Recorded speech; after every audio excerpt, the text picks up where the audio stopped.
It's on table next to your bed.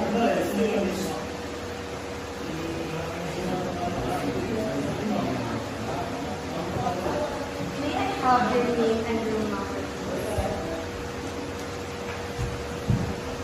Thank you for the information. Okay, Mr. Nichols, sir. 001, may I take your order?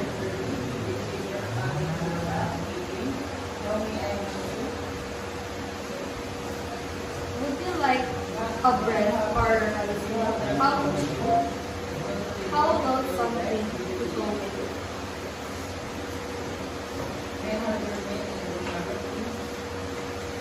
Is there anything else that you would like to order? Okay, Mr. Mendoza, may I repeat your order?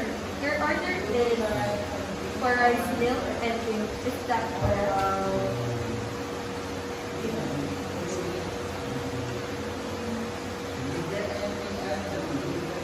The order will be delivered in 15 to 20 minutes. Would you like us to deliver it right away at specific time?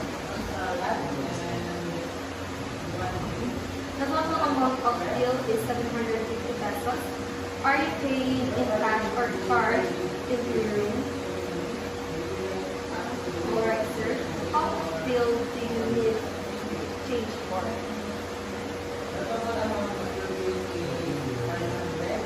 Is there anything else that I can help you with? Thank you for calling room service. Have a nice day. I am Sabina, your food attendant today. Is this Miss Crisan Perez of room 001? May I come in? Sure.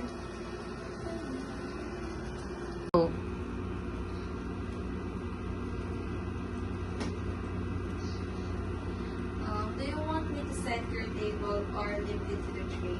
Just leave it to the tray. This is your scrambled egg with bacon, and this is your apple juice. I'll be back to pick up your soiled dishes or just leave it to your room.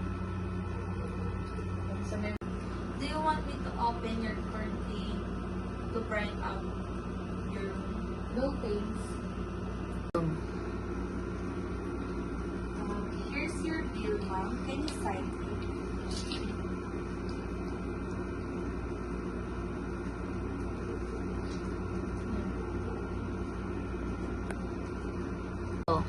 Have a nice day, ma'am.